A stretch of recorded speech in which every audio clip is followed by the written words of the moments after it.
name is Mikeworden, and I went to St. Maria Goretti in Long Beach grade school, and then I went to St. John Bosco, and I graduated from St. John Bosco in 1972, and then I had some opportunities at various colleges because of the great teaching and coaching and education that I got at Bosco. And I chose to go to the Air Force Academy. So I went to the Air Force Academy and graduated from there in 1976 and went on from there and went in a fabulous Air Force career for 33 years and retired from the Air Force, and of course got hired by Lockheed Martin as an executive for about 5 or 6 years. I left Lockheed because I wanted to leave Lockheed, start a business of my own. I did try to start a business on my own 2 years, and it was a pretty big business, and we just couldn't raise the money I needed to do a test flight of a vehicle that we were inventing. And then I had a private consulting business and was doing defense and non-defense related items. And then I got appealed to by the mayor of Seattle to come help her with a traffic problem. And I did that for a year, and then decided to retire and catch up with my family and a lot of ailing relatives. And so since then, which was last year, COVID hit, and then I've been ever since helping my parents and my relatives in Montana. I've been helping my kids who have farms in Washington State and staying busy. My wife runs a bed and breakfast, and I am now finally unemployed, but very busy still. So I survived. So it's obviously been a very long journey for you, and with starting back in Bellflower, California, Right. And you, like you said, you transferred from Goretti and you went to St. John Bosco, where you played two sports. Right. My understanding. Yeah, I played football and I played baseball, and I want to pull one person from St. Maria Goretti with me. It was the first guy I kind of met because my dad was in the Air Force, and we came to LA when I was in the 7th grade, and we came and he and my mother had to start working, and they both started working so that I could go to Catholic school. And I met a good friend there. His name is Rich Ritchie, and he became a good friend, and we both decided to go to Bosco. We got inadvertently recruited by the principal, Father Carmen Vira, back then, and he's the one that said the right things to my parents, which was get a good education, get some discipline, and then go from there and make sure that Mike is challenged, and they did that in spades. So I went along with Rich, and I'm going to pull Rich into the quick story and then kind of eject him out of the whole story. But Rich and I happened to go there. He didn't play baseball like I did, but he played football and he wrestled. And he was an all-league offensive tackle. He was a very good tackle and very intelligent guy. And he's the guy that talked me into going to the Air Force Academy, because he was dedicated to go and determined to go. And he was a close friend all the way back from 7th grade. So we both ended up going to the Air Force Academy. Both were roommates the first year, which was the only two roommates that knew each other in high school were allowed to be even close to each other. And that's because the head coach at Air Force Academy pulled the strings, so I wouldn't leave and he wouldn't leave. So we went through it together, and we became very close. We graduated together. We were in different squadrons by the time we were seniors. And then he ended up going to, we both went to pilot training together in Texas. And then we both went to fighter lead-in training together in New Mexico. And then I went to Phoenix for jet training, and he went to Tucson, Arizona for jet training. He became an A-10 pilot. I became an F-4 pilot at the time, and we both finished at the top of our class.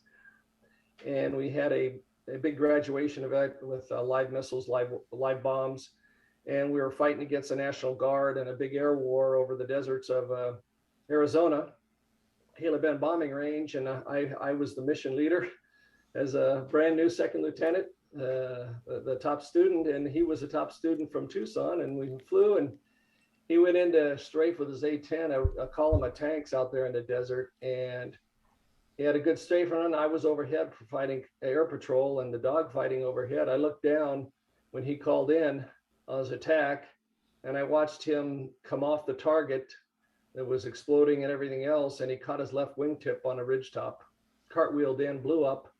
Oh. And I was 22, maybe 22 and a half. He was the same age as I was. And he had gotten married after the academy. I was the best man in his wedding, or I was in his wedding. And and I would go and drive from Phoenix down to Tucson to spend the weekends with he and his wife, who was his high school sweetheart. And so I was the young, at 22 and a half, I got an accelerated life that the military was introducing to me, and I had to go break the news to Sarah Slaby, which was a very good friend of mine and his wife, the news. So tell them that my best friend and her husband had just died in an accident, aircraft accident. So that was a very early maturing event at 22 and a half. But it brought back memories of what we learned and what we went through together, and the character building that went on, not only with sports, but the academics and the discipline of a Catholic school. It helped me on that day, and it helped Sarah on that day, because Sarah knew who she was dating at Bosco and what that school was about. And she knew, as she was going through the Air Force too, and all that jet training, the rigors and the demands and the high achievement levels for 21-year-olds. And so it helped. Those Bosco years did not have an insignificant role in giving us the spine and the maturity, probably in advance of our years, to get through that situation with great dignity.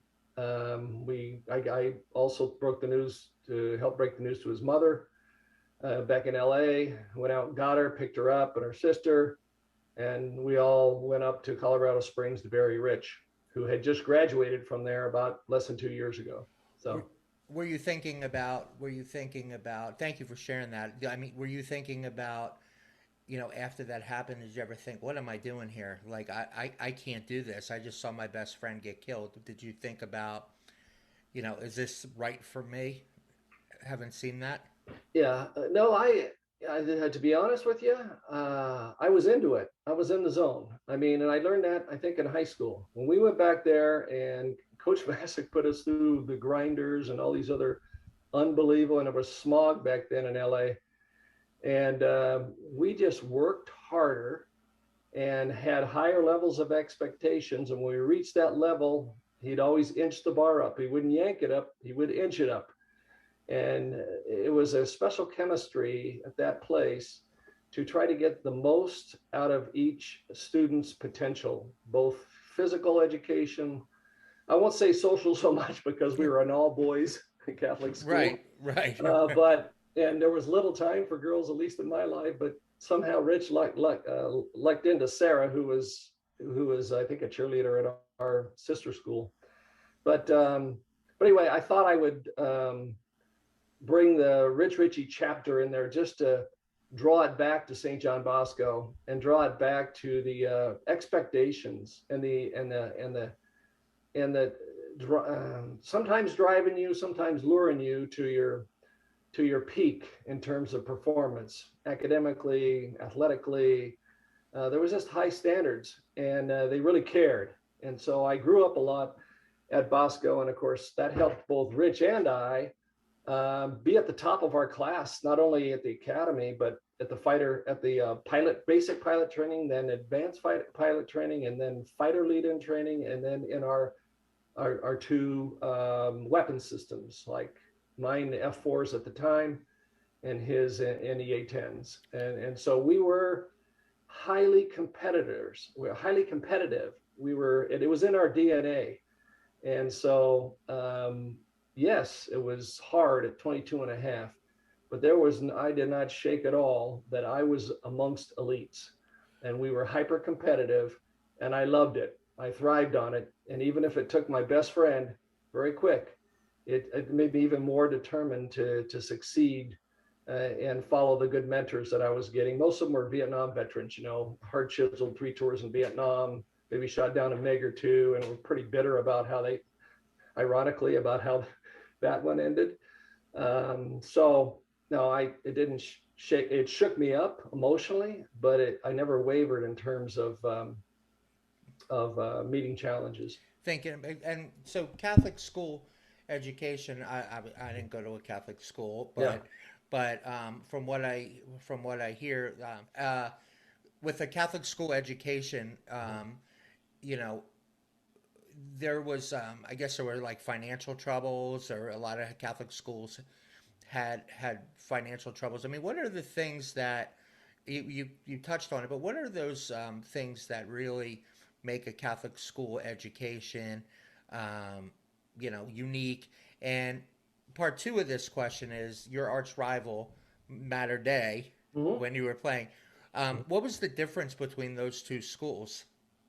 Well, I can't speak to the latter, because I didn't go to them, right? But I can speak, in Catholic schools, there are different orders, right? Different orders or sects, I guess you could call them. There's the Jesuits, there's the Salesians, there's the Dominicans, there's all sorts of different nunneries and brotherhoods, I guess, the brothers.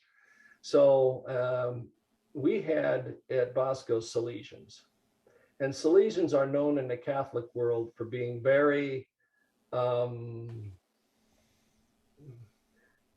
to having a lot of courage to go into third world countries where they're not protected and try to spread the faith, right? So there's a lot of courage in them. They take great pride in educating themselves and in building, I'll say, moral courage, physical courage. Jesuits are big disciplinarians, and Okay. they all have their own, I guess, reputation. We had Salesians, and so they were really, like I said, into educating us, and challenging us academically, and also in terms of building moral, first principle behaviors and courage, right? So that you got that when you're in the academic classroom, and of course they're also on the sidelines during the games and stuff like that, leading by example, mentoring young men, etc.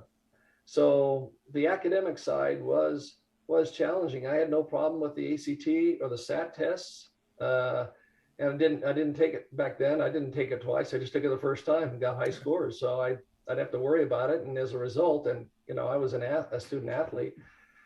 As a result, I got all sorts of offers from baseball and from football, and so my down select was which ones are the good school. I got recruited by Notre Dame. I got recruited by Stanford. So I wanted to make sure I had a good education in case I got hurt, right? Right. Or in case I didn't compete. So I was very reasoned in terms of managing the odds, Right. and saying that not many people make it to the pros, not many I people. was going to ask you, like, did you think about, sorry to cut you off, but did you Yeah. think about that in your decision making? Yes. Uh, Yeah, I was very pragmatic about it. Yeah, I got offered by Milwaukee Brewers to play baseball. I got all those big name universities, but I self-selected after going through that school, and of course having a great dad who was a finance officer in the Air Force. Um, and a big member of the booster club, which we'll touch back on. How did they pay for us? And my parents both, my mother started working, they both worked so I could go through. And then I have a brother 3 years behind me. And when I was a senior, he was a freshman. They just busted their butts. My dad was a major and then a lieutenant colonel in the Air Force. And so they worked to pay for us. And then for those of us that couldn't afford it, there was a huge booster club that was out fundraising all the time for not only for their own kids, but for the programs there. So it was really a family atmosphere. We even had a carnival, an annual carnival on campus in a thickly populated part of the Los Angeles basin to raise money for basketball, for football, for better books, for, so it was a self-help big family. And my parents, who are still alive, they're 80, almost 90 years old. Oh, wow. Okay. And they still send Christmas cards, etc. They're living in Montana now, but they still send Christmas cards to LA. And when I came back for the Legends of Bosco ceremony, I think it was 2001 or something, and with the school gave me a great honor, and Bellflower gave me the key city and all this other stuff. I was, I think, a one star at the time. We came back, and my parents came with me, and there was more celebration of seeing my parents amongst the booster clubs that were still there generations back. And me, now that was in 90, so my parents weren't 89, they're 89 now. So I mean, that's about 10 years ago. So they were like in their high 70s. They went back and they hadn't lost track. I mean, the tables they had there, they were surrounded by old booster club colleagues of them. So there's this family alumni togetherness that you get when you band together to be able to pay for the school, to be able to raise money so you can buy more. It's like it's your own business, right? A private business that you're trying to, a family business coming together. So there was something special there. It wasn't as detached as some of my friends from Goretti that went to public schools were. So it was a little different, smaller. We were smaller in the teams we played. I can get into that a little bit later about some of the playoff games, and Was we have more, but it was a special place. I'm trying to characterize what was special about going to a private school that was small with high expectations and then competing against schools that were much, much larger than us. So Mater Dei in those days, I was just reading that Mater Dei and St. John Bosco are like right in the top of the high school football polls. And in those days, when you were playing, was that your arch rival at that point, or was there another school that you also competed Yeah, I with? think since you're going way back with me, it's the early days, graduating in 72. Modern Day was not in our league at the time. Okay. So we were more focused on the toughest team in our league, which I think was Cantwell. I think it was Cantwell. And but we came out early in the season in my senior year, ranked number 7 or something like that. Okay. And then we had an early game against the number 2 ranked team or something like that, and we just blew them away. So we shot up pretty quick, but we weren't entering the season as number 1 like 1 and 2 like Bosco and Mater Dei have been for the last several years. It was a different arrangement then. So no, Mater Dei wasn't our chief rival. Our chief rival was to make sure that we won the league, and then we take on all comers. So you were actually, my understanding, if I bounce around a little bit, I apologize, but No problem. you were supposed to play in the 605 game, Yeah. Yeah. and you couldn't. Well, I signed up for it first, and Coach Masick was selected to coach it. And, we had a lot of guys from my school that were on the team, like Don Mervin, who broke all the records as a wide receiver, and Danny Bridges, who was, all CI, all California too. And of course, I would love to play another game for Coach Masick. We had such a great time together. And, but I decided at that time, because if you're going to Notre Dame, or you're going to Stanford, or you're going to, Nebraska, or whoever else the big teams were back then, you didn't have to really kind of make your mind up until you had to show up for practice in August, right? Right. But if you're going to a military academy, and I got recruited by Army, Navy, and Air Force, and I visited all the campuses, I had to make my mind up Right. in June, early June, because they were starting up with that summer indoctrination training, which was basically they called it well, basic cadet training, but it was pretty much hell for 3 months, and it was boot camp basically. And so I had to make my mind up that if I was going to academy, I had to commit. And so I committed to go to the Air Force Academy along with Rich Ritchie. And that means I had to bow out, much to Coach Masick's disappointment, but he understood. And so I had to leave before that game could be played. So I pulled out of it. That was an all-star game. Yeah, it was an 605. all-star game in the LA Basin, basically. Okay. So you were off the Air Force. Okay. So one of the things that I wanted to ask you was, um, before we get to Air Force, who were some? Can you recall some of the players that you played with Oh yeah, in high school that yeah, went on or? yeah. So when I was a junior, I was a defensive back, Okay. and uh, that at the end of the junior year, I was working hard and I was starting to grow. Everybody grows at different rates, right? So I was a pretty good defensive back. And then junior year came around. The star quarterback had been starting for some years, a guy named, I think, Glenn Cardarelli, I think it was his name. And we had some, playoff teams back then before me. And Coach Masick came up to me and said, "Hey, I want to make you my quarterback. I've seen you play catch, when you throw back the pass that you catch, during drills and stuff."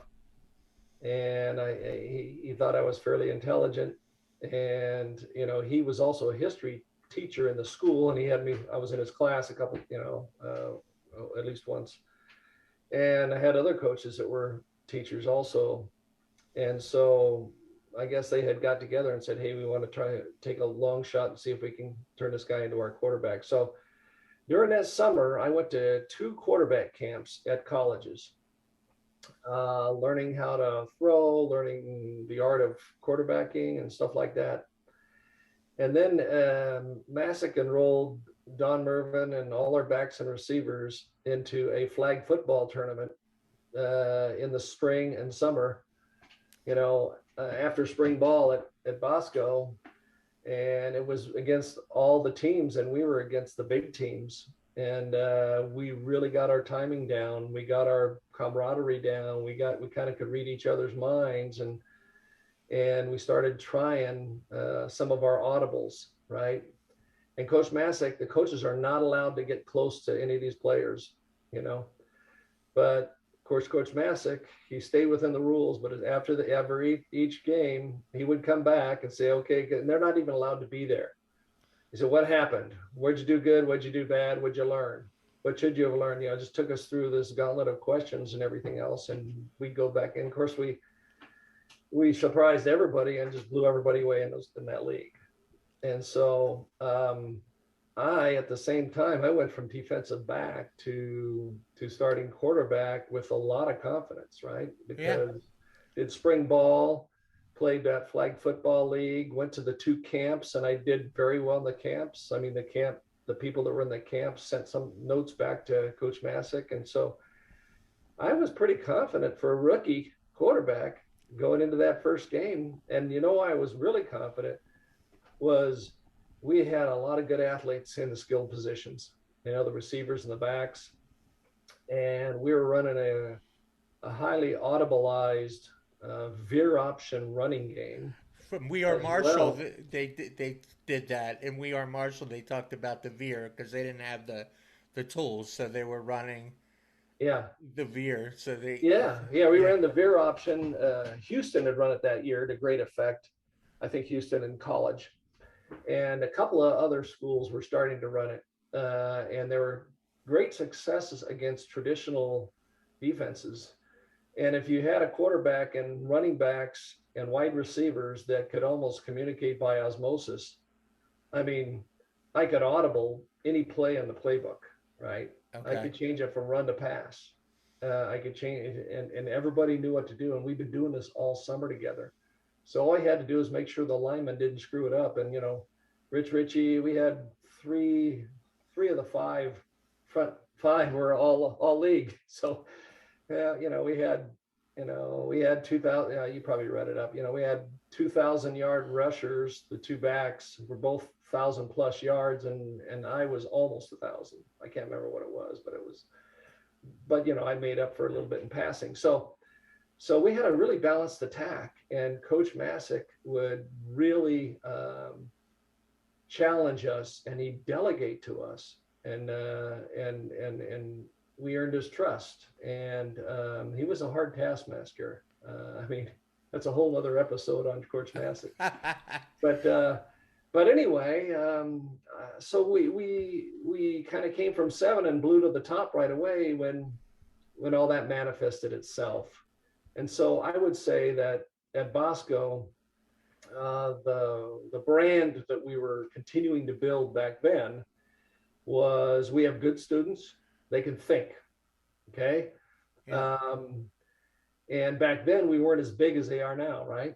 We had a weight room. We had a hard weight training program. In fact, the previous coach, Coach Masick, was a bodybuilder. And so we had weights everywhere, and they'd run us through circuits. He was more interested in our physical fitness and our endurance to win the fourth quarter than he was in massing up anybody. So we were all pretty strong, wiry, lean guys, and very competitive with each other, and with even more so with any opponent. So I think if I could characterize the ethos of the school, was you're expected to be smart, and you're expected to be a team player. This is all about selflessness. I mean, the Salesians would sacrifice their lives in Africa and South America and stuff. It's not about you, it's about the cause. And we would go to mass we'd put our uniforms on before the games. And some of this transferred into baseball too. We had a great coach there, Tom Gambeau, who coached in the pros. And we had I don't think anybody worked out as hard or ran as many sprints or ran as many grinders or had as many two-a-days within the rules Right. as we did. I think we were more fit than anybody else. And then we had an attitude that was an interesting thing. It wasn't a cocky attitude. It was a quiet confidence. And we all would before the game, we were very disciplined. I mean, back then there was hair, 72, we had crew cuts. I mean, buzz cuts. We looked like prisoners, I think that was part of Masick's genius, to keep the girls away from us, right? I mean, I could tell you other stories, but anyway, we had shaved heads. The Booster Club, when we were winning a lot of games by big numbers, they wanted to buy us white shoes because we had really traditional uniforms. Coach Masick, no names on these uniforms. You're a team, no, Ohio State Buckeye kind of tabs on your helmet. You're a team.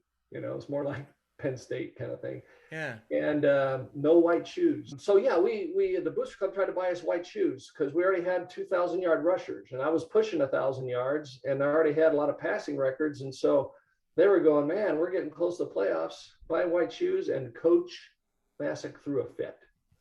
No white shoes for anybody. So it was really team, and that quiet confidence that we had going into the game was part of the Salesian ethos, part of the high expectations and self-discipline and teamwork, and the trust that we all had. We hung together in the off time, we hung together in the on time as a football team, and a lot of us went over to the baseball team afterwards and formed, I think, a nucleus of the baseball team too. How important was, okay, so I talked to Kevin Lamp, of course, Mm-hmm. and Greg Harris, Mm-hmm. who played at in the majors. And Yeah, baseball. yeah, and one of the things that I started to learn about Long Beach, which I didn't know, most people in LA, here on the East Coast, they'll think, oh, well, LA is, um, it's glitz, it's glamour. So I went to Long Beach and it really opened my Yeah. eyes up to what kind of community it was. Now, Bellflower, that there's an edge and it's kind of hardworking areas. Can you talk about Bellflower and did that have anything to do, kind of being from Bellflower? Did that have any, or going to school in Bellflower? Did it have anything to do with Yeah. how you played? Yeah. So Long Beach, now, first of all, we had such great weather year round. You could throw a football all year. We had those flag tournaments and everything else. You could play baseball all year too. So when Okay. you weren't, that's one of the reasons I didn't get into basketball, right?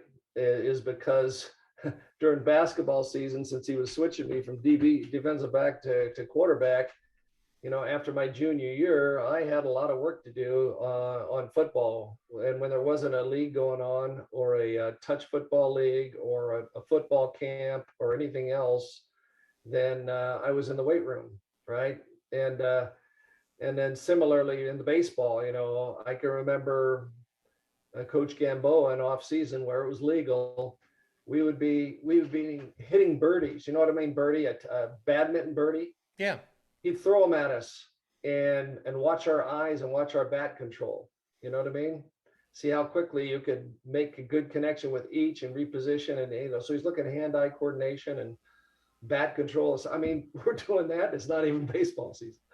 So I mean, there was the weather and the dense competition in the area from the massive population, far more than Boston. I mean, Oh yeah. there's houses everywhere, right? And, Sure. and high schools everywhere. I haven't counted the schools, but when you're in a dense area like that, and there's always a pickup football game at the nearest park, or there's a pickup softball game at the nearest park. We did that too. I was never home. I was always outside in sports year round. Mm-hmm. And so Long Beach was a big city. They had a newspaper, the Long Beach Press Telegram, and they had the big high schools, a lot of the big high schools, right? Bellflower was just another of the many suburbs there. You're right. It was more, if you go to it, you'll see that it's more lower middle class, a lot of sort of commercial industrial area, a lot of hardworking ethic, as opposed to no beaches, as Right. opposed to the Long Beach and its beaches, and the glitz of the biggest suburb of Los Angeles called Long Beach. So we had a little bit of an edge. Say, okay, we're going to play a Long Beach school. Okay. Right. So we had a little bit of an edge coming from blue collar kind of school to a beach type of school. So I read an article and it said, and I'm going to quote this to your point, because you said, switching from defensive back. Um, don't feel like this is your life, but it says, our key man is quarterback Mikeworden. He's the guy who makes the offense go. This is what Coach Masick said. And he said, we changed this year to an option attack because Mike does such a good job. He calls all the plays. He's like a coach on the field. Warden's passing statistics, 109 of 211 for 1437 yards, are impressive. But Masick said Bosco is basically a running team. I hear this, and you know who's coming to my mind is Bill Belichick. This Yeah, is what I'm starting to think about. exactly. Like, okay, Exactly. I made the connection too. Coach Masick, those coaches taught us so much as not only about football, but about life. And they would test you. I mean, I see it more clearly now because I've been through a few years, but I remember back then they would single you out, and they knew how to really get you motivated. And they would embarrass people sometimes deliberately to yeah, see how they responded to that embarrassment. They would come up with did you let your team down, do you think? Okay, right, tell me why you did that. How do you feel? And then talk to somebody else and says, do you think he let you down? You know, and there was peer pressure there too. mm-hmm, So it was a leadership laboratory, I think, and it was a character building category. And Bill Belichick didn't have the greatest athletes all the time, but boy, do they know the fundamentals, and do they know consistency, and are they smart? You know, that was us. That was us at Air Force too. I mean, we were small, we were slower, we were smaller, but we were smarter than anybody we ever played. So I think there were some parallels there, and Bosco prepared me for that. So I think you're right. I think that the Catholic schools, the academic demands, the expectations of parents, the support of parents, the sort of big family atmosphere, we're all in this together. We're under we're underestimated all the time, and we can show people what true teamwork does, both as a team, as a campus, and as our parent supporting community. I mean, we didn't have teachers union. You know, Right. this is all about getting your kids ready for success. So going back to Bill Belichick, he, obviously his father Steve was at the military academy or at the Navy, Yep. and Yep.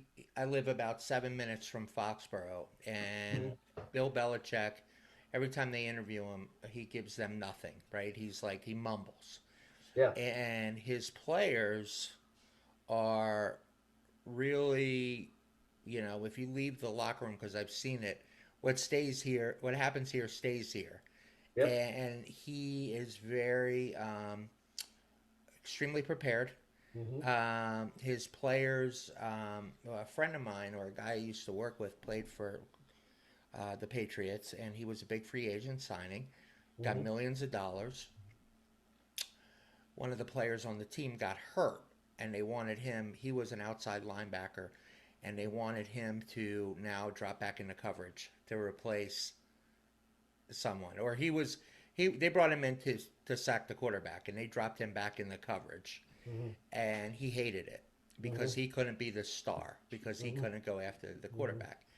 So, because they didn't need that at the time, they had a weak secondary. They needed to make sure that they had coverage and couldn't be exposed. So, long story short, when he got there, Belichick's like, look, I've backed the big Brinks truck up to pay you, Hmm. and I really put my neck out there. And he tried to motivate this guy a lot. Um, and to the point where at one point he says to the guy, listen, he benched him. That didn't motivate him. He Hmm. said, let's come in and let's start anew. The next, let's get on the same page. The guy I was working with didn't go in to see him. Um, so he became persona non grata, right, on the team. The team started to phase him out, the other guys on the team, Yeah. because he wasn't a character guy, right? And I Yeah. asked Andre Tippett, who used to play and is in the Hall of Fame, and I asked Andre Hmm. about my friend, and he Yeah. said we aren't able to. We don't have.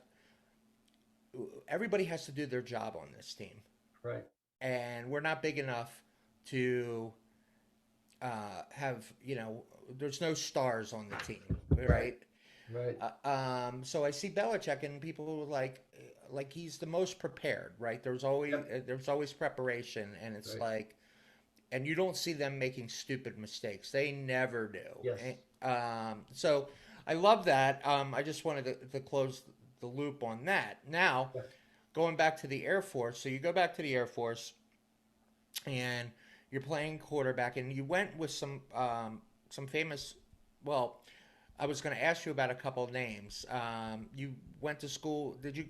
Sully Sullenberger went there, correct? Yeah. Yeah. Yeah. From the United, he was a few years ahead of me. Yeah. Oh, okay, Yeah. okay, Yeah. But he wasn't that far ahead of me. Yeah. okay. And Greg Popovich also Yeah. went there. Yep.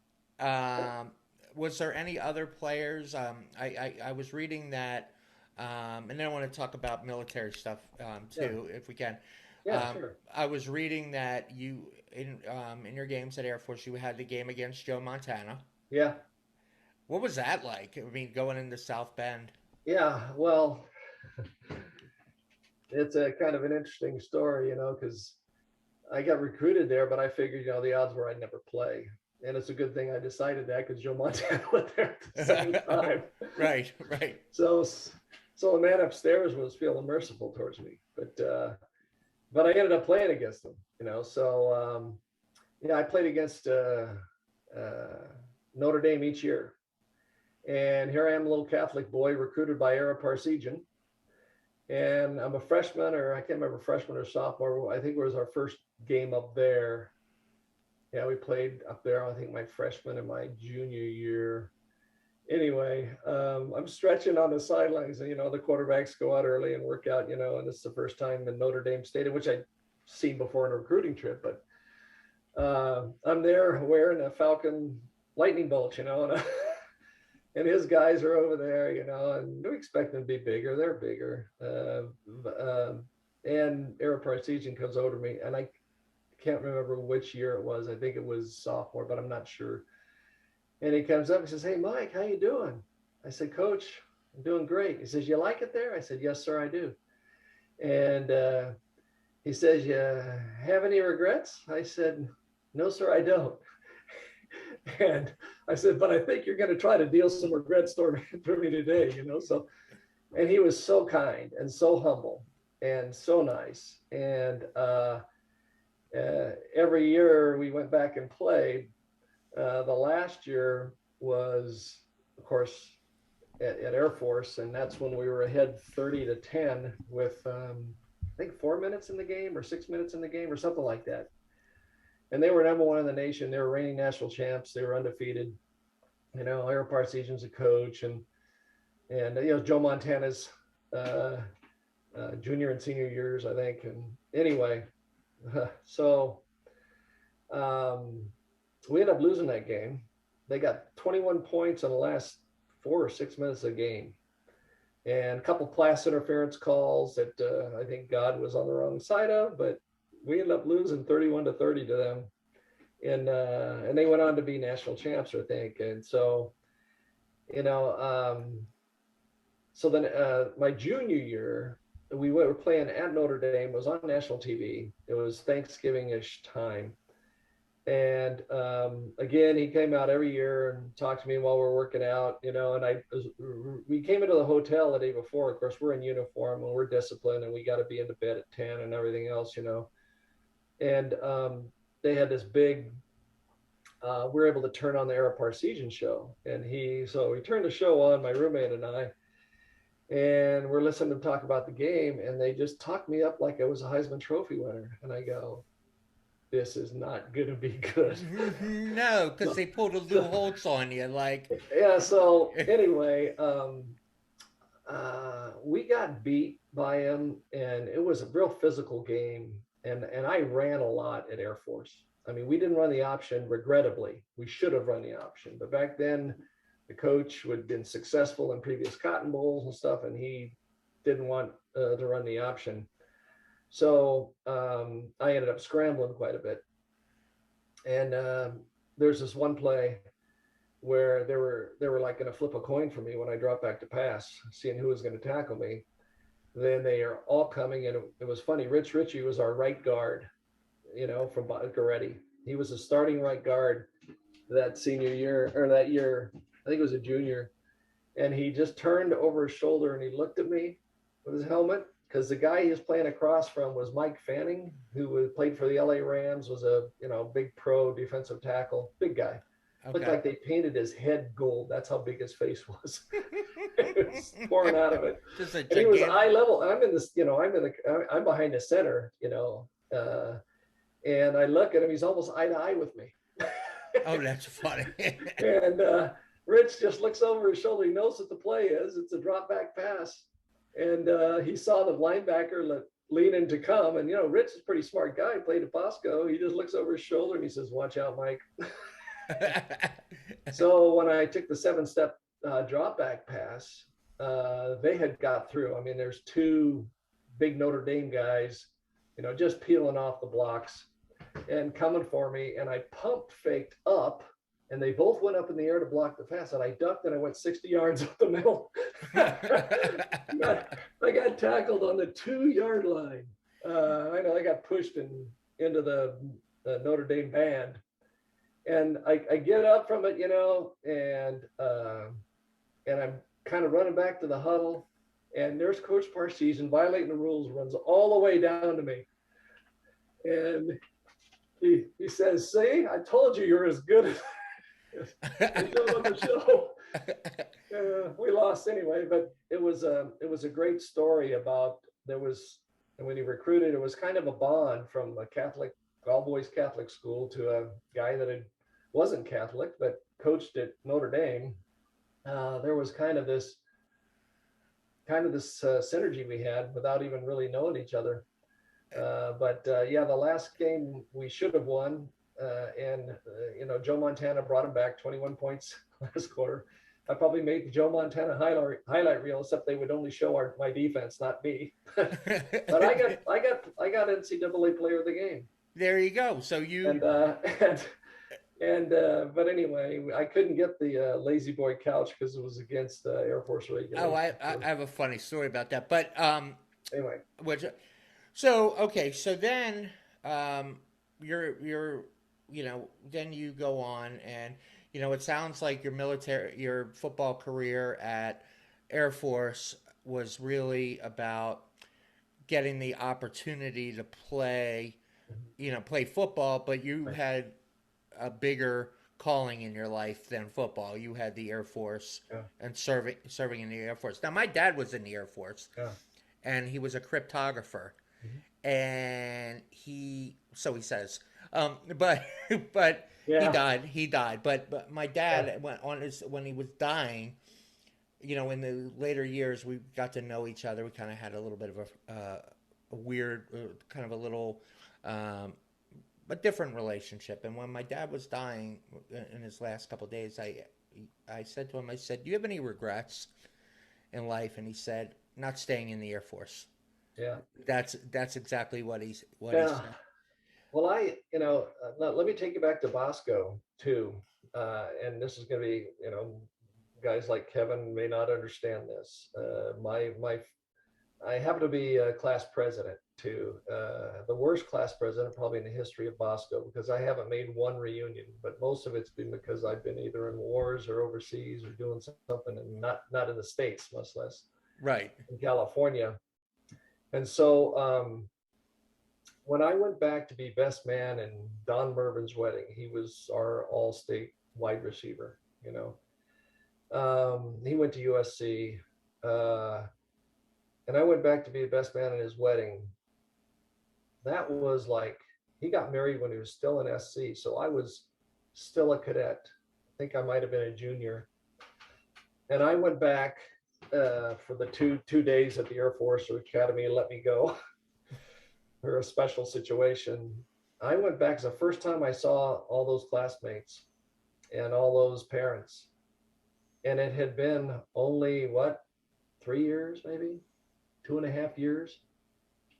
And I went back, Andy, there was such a gulf between us. Uh, Not that we didn't have good memories, but at the Air Force Academy, it had been so hyper competitive and raising the bar even higher than Massick that when I went back, I'd already jumped free fall out of parachutes. I'd Right. already soared, you know, gliders. Yeah, I'd sure. already flown a prop airplane. I had already gone through a prisoner of war training by the returning POWs from Ho Chi Minh City, and the Vietnam War, and I had been through a lot of trauma and a lot of training, relentless from 5 in the morning till about midnight every day, 7 days a week. So in those 2.5 years, I came back to be the best man, and yeah, I fulfilled the role. But when I got into conversations about how everybody's doing and what's going on, I knew that I was privileged to be leading an accelerated life compared to what had elapsed in the last 2.5 years with my classmates. Even some of the football players who I still loved them, still liked them, they're still buddies, but I knew they seemed so much had happened since I've seen them last that we were way different now. So There's that that provincialness almost yeah, like um I tell my nephew this all the time because he's now going to a school in New York. He left Baltimore where he grew up, and I told him, so you're going to be a renegade? It's going to be filled with bumps and bruises. I'm yeah, telling you right now. Don't yeah, think it's going to be neatly tied in a bow, yeah, and it's not you know, it's not going to be paved out for you.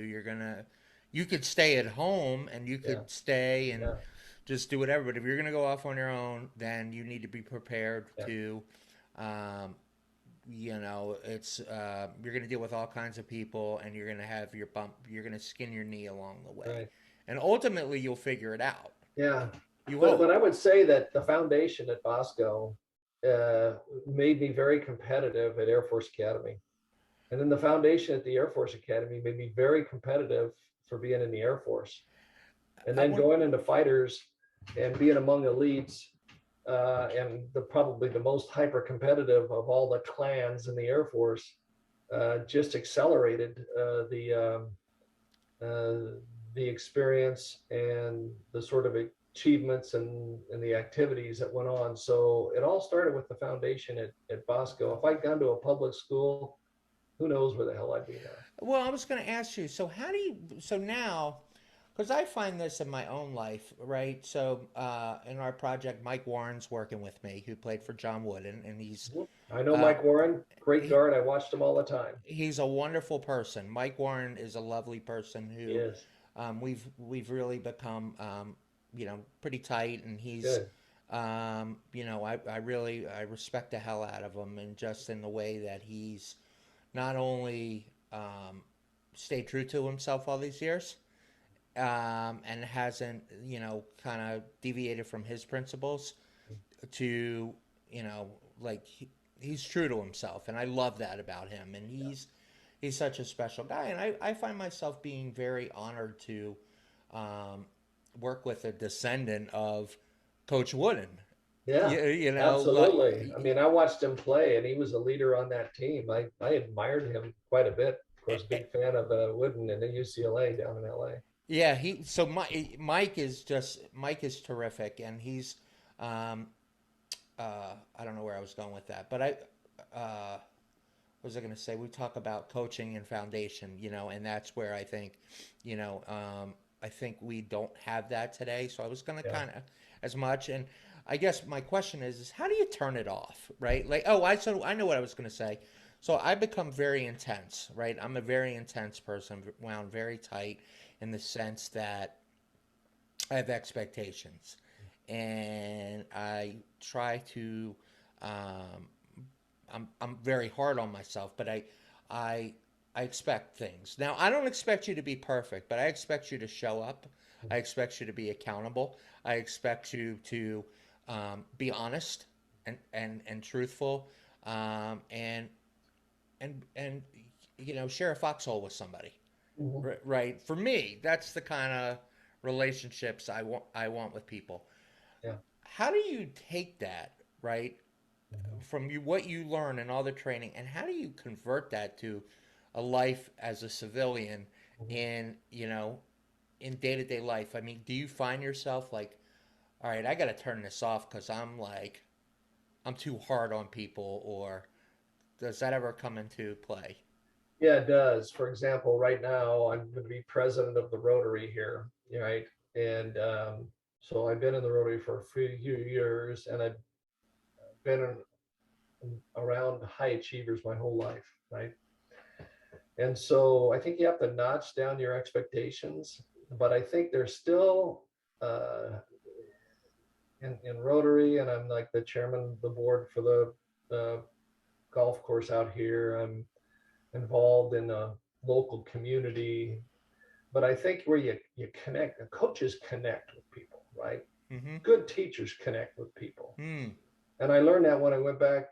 I was in the Air Force. I went back to coach the quarterbacks at Air Force in '86, and they were one of the best years they ever had. It wasn't because of me, but it was all about connecting. I was brought back basically because I was doing well in the Air Force and I was a grad and I had played quarterback, and they wanted a new assistant coach for quarterbacks, and they were running the option, which I knew in high school, right? So Okay. there was some Bosco payout there, and so and I we had a very successful year. We were number 2 in the nation. We just crushed Texas in the some bowl game, and it was 1986, and we had a couple guys, to your earlier question, who made it in the pros, like Chad Hennings at the Dallas Cowboys. Mm-hmm. Defensive lineman's got 2 or 3 Super Bowl rings, and and we've got some guys playing today from Air Force. Gardner was I think the center for the 49ers. I think he still is.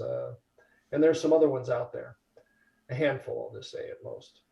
Uh, but um, but anyway, so I think you can compartmentalize. What I do is I know one thing when you're a fighter pilot is you really have to be acutely aware of your environment. How many fighters are in the air? Where are they? Where are they turning? Who can bring a missile to bear on me? Who can't? Or if there's surface air missiles on the ground, where are they located? Where are they serving? What is their radar frequency? That is a search radar, and when it turns to lock you up and fire a guided missile at you, what's the PRF or the pulse recurrence frequency shift to, and you train your ears. And so you have to kind of know your environment to be successful. And I think you have to compartmentalize too, right? So I'll just take a nonprofit like Rotary, right? So these people come from all different parts. And so but I still think you can inspire them to a level they think would be a lot, and you may not think is that much. Right. Their Right. experience. So you acutely sense your environment. And like when I went to the city of Seattle to fix their traffic problem, it was a totally different culture than what I'd been used to. So you really kind of have to, I think, tune in, listen, seek to understand before being understood, ask the right questions in the right way. And then once you have a sense of that environment, then you can reach back to your leadership toolkit.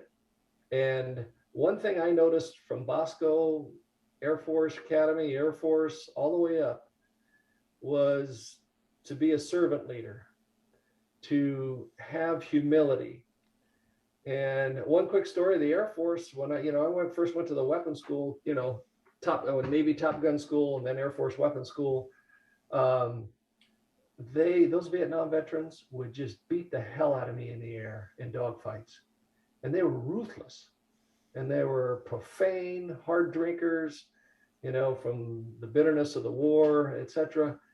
But boy, did they make me good. I mean, they were so demanding.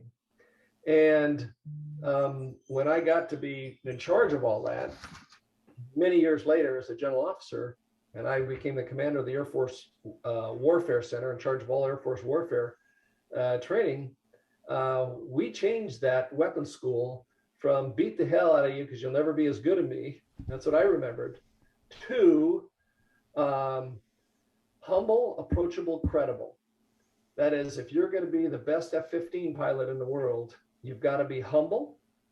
You've got to be approachable by the most, because I was scared as a captain of those majors that were weapons school team Right. instructors.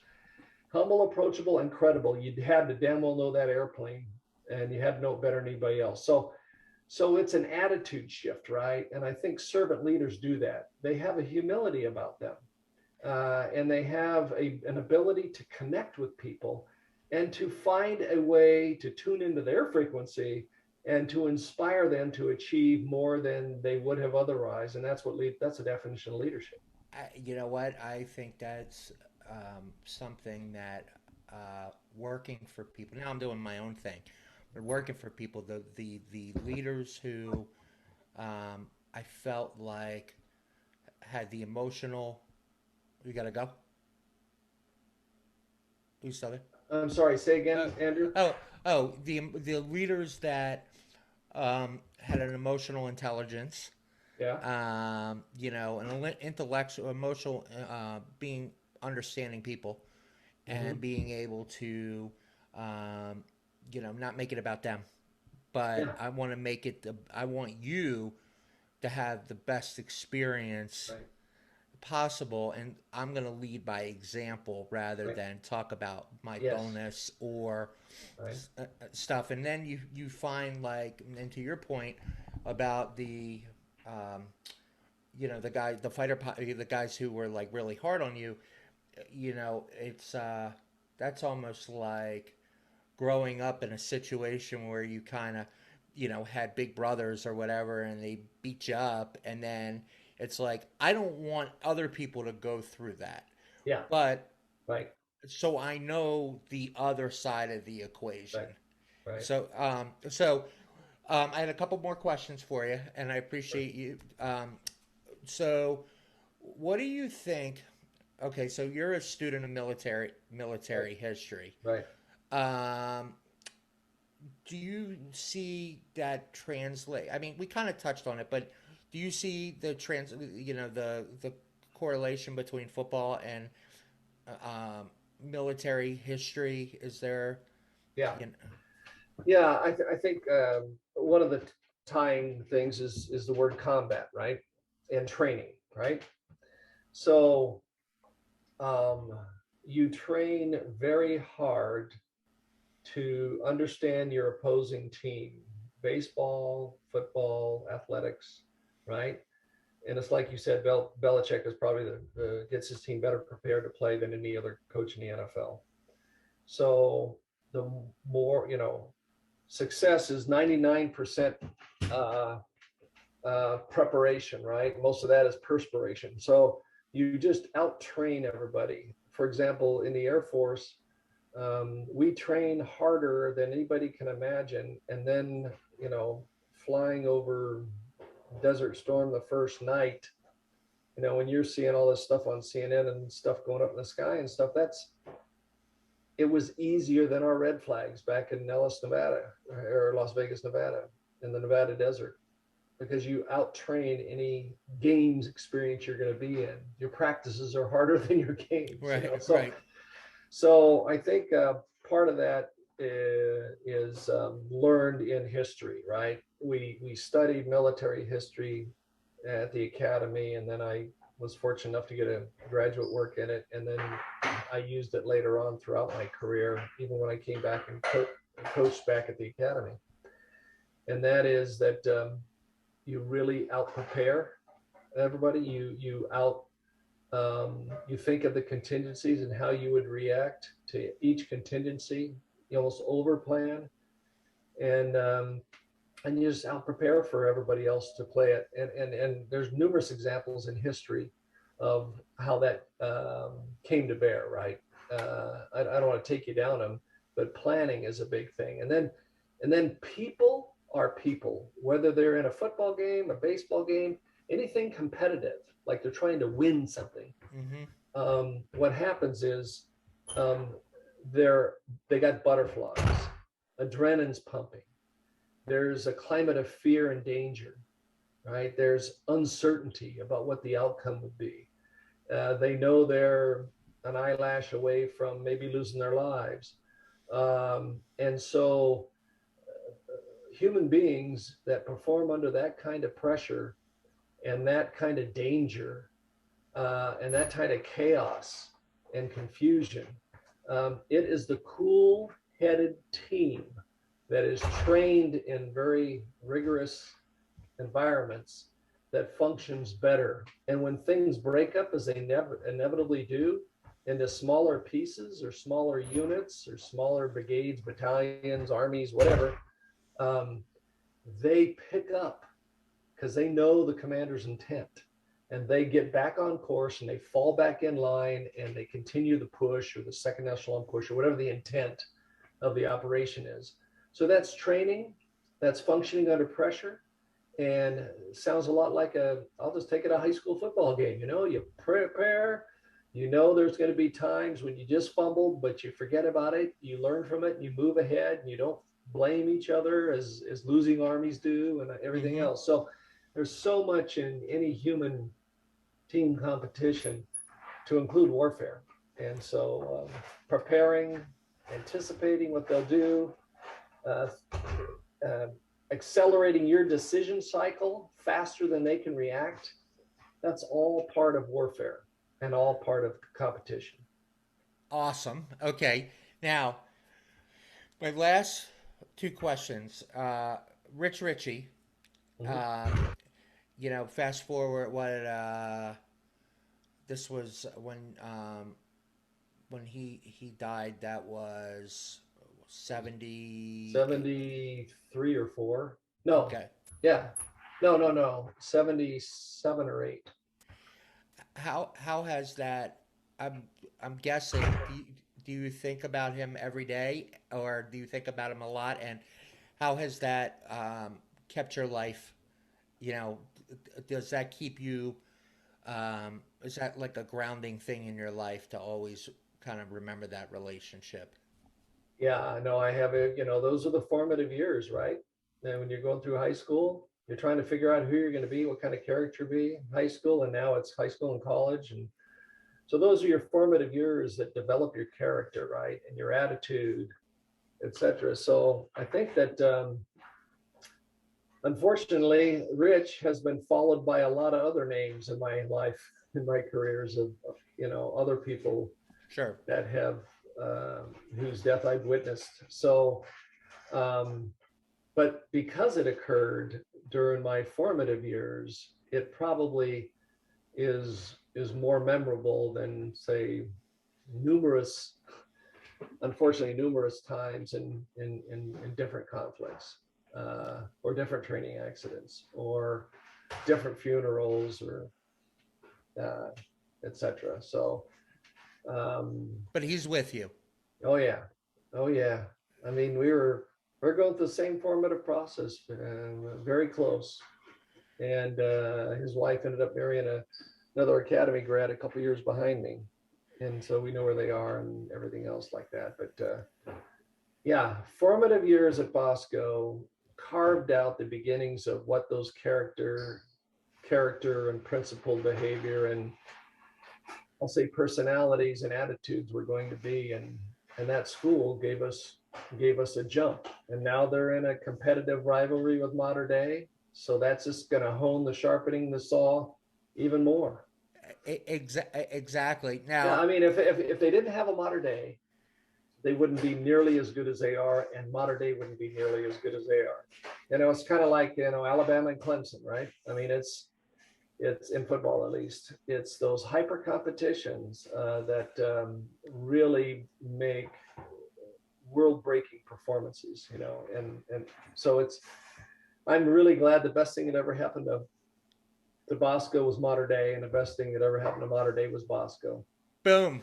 That's great. And then the last thing is, we're doing something about LA being the greatest sports town in America. And like we were talking about, Seattle is actually a place we were talking about doing next because I Yeah, think to your point, you made a really good, some really good points, and we talked about it yeah. as a group, thinking it could be really good. Now, my question to you is, what do you think about LA as a sports town from when you grew up to today? Have you seen a change? Do you stay active in it? Do you pay attention to what's going on? Are you a Dodger fan? Yeah, What? yeah. I think that honestly, I can't speak to it as deeply as when I was there, right? Because everybody wanted to go to a Dodger game, everybody wanted to go to an Angel game, everybody wanted to go to a Laker game, and they had some great teams back then, and the Rams were there, remember, and the fearsome foursome, and all that. So, and then UCLA was dominating college hoops, and USC was right at the top of football. So when I was there, it was hyper national excellence, right? In all sports, all professional sports, and all college sports too. I mean, you go back in the record and just think of the 70s back there. What was, who was on top in all those competitions or all those leagues? So I stepped into a slice of history that was motivating. Gosh, for those years, all those high schools, this trickled down. Right. Everybody had the T-shirts, and and it was competitive. Some people were Dodgers fans, some people were Angels fans, and they were giving each other the Washington State versus the UW sort of divide, and it was the same thing UCLA and USC. I mean, half my high school went to UCLA. They almost got the whole team almost. A lot of them went there, and Don went to USC, and but that sort of family neighborhood rivalry, Hatfields and McCoys, were set up at the college level, and were set up at the professional level too. So it just accelerated in my mind the interest and the active participation in a populace trickling down to us little old high schoolers and junior high schoolers. So leagues, flag football leagues, softball leagues, baseball leagues, clinics everywhere. I don't know. My short answer is I don't know if it was just a slice of history when I was there, and if it faded since then, when NFL titles drifted elsewhere, or NCAA titles drifted elsewhere, or whatever. So I don't know. I just haven't said, but all I can speak to is the 6 years I was there. It was a good time. I mean, it was being there at the right time in the right place in the right environment, and I got launched from that.